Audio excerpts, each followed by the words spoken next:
সাকিব আল হাসান এবং শরীফুল ইসলাম এই দুজন এখন খেলছেন কানাডার গ্লোবাল লিগ টি20-তে। সেখানে প্রথম ম্যাচ তারা খেলেছেন, দুজনেই পারফর্ম করেছেন। কেমন ছিল রাহুল তাদের পারফরমেন্স? শরীফুলের প্রথম ম্যাচ ছিল গ্লোবাল টি20-তে, ফলে একটু চাপের ছিল।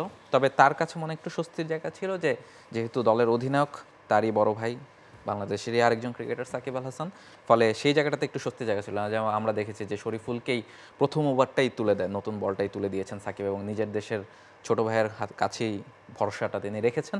এবং তবে ওই যে বলছিলাম যে প্রথম যেহেতু ম্যাচ খেলতে নেমেছেন তিনি গ্লোবাল টি20-তে, ফলে সেই জায়গাটা থেকে তিনি একটু চাপে পড়তে পারতেন, ফলে সেই চাপের কারণে প্রথম বলে তিনি ওয়াইড দিয়েছেন।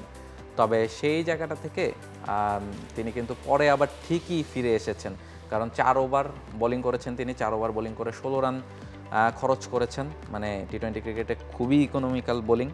তবে মৌসুমী সাকিবের আপডেটটা কি আপনি জানাবেন? যে সাকিব তো আসলে অনেক দিন ধরেই রান করতে পারছেন না।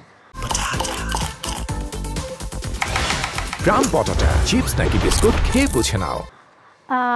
বোলিং হাতে অন্তত তিনি রান করতে না পারলে অন্তত বোলিংয়ে মোটামুটি পুষিয়ে দেন যে কোনো সময়, তার যতই অফ ফর্ম থাকুক। বোলিংয়েও এত খারাপ সময় সাকিবকে বোধহয় মানে তার ক্রিকেট ক্যারিয়ারে খুব কম দেখা গেছে।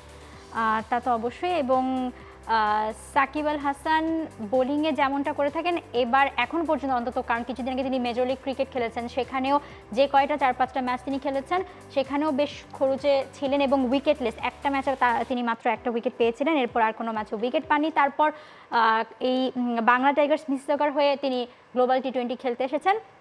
মন্ট্রিয়াল টাইগার্সের সঙ্গে এই ম্যাচটাতে মন্ট্রিয়াল টাইগার্স 189 রান করেছিল 6 উইকেটে 20 ওভারে, এবং জবাবে 156তে 8 উইকেটে 156 করে তারা আসলে ম্যাচ শেষ করেছে সাকিবের দল, সাকিব শরীফুলের দল। এবং যেটা বলছিলেন যে শরীফুলও কিন্তু একই অবস্থা যাচ্ছিল, এলপিএল খেলে এসেছিলেন, এলপিএলে প্রচুর খরুচে ছিলেন এবং তারপর এই ম্যাচে এসে আসলে খুব ভালো করেছেন। শেষ অবধি 4 ওভারে যে 16 রান তিনি নিয়েছেন। কিন্তু সাকিব আল হাসানের অবস্থাটা আসলে বেগতিকই বলা যায়।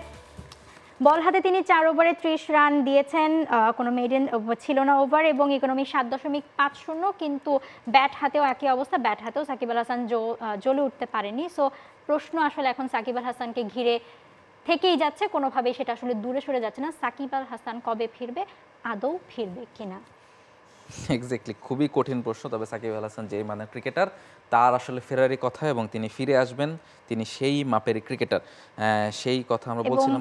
সেই সাথে সাকিব এবং শরীফুলের সঙ্গে আরও দুজন ক্রিকেটার বাংলাদেশি টাইগার, রিশাদ হোসেন এবং মোহাম্মদ সাইফুদ্দিনেরও কিন্তু গ্লোবাল টি20 খেলতে যাবার কথা, কিন্তু আনফরচুনেটলি ভিসা জটিলতার কারণে তারা এখনো গিয়ে সেখানে পৌঁছতে পারেননি। For more updates, subscribe to our YouTube channel and click on the bell icon. Follow us on Facebook and Instagram. Download T-Sports app to enjoy exciting games and highlights. Visit tsports.com.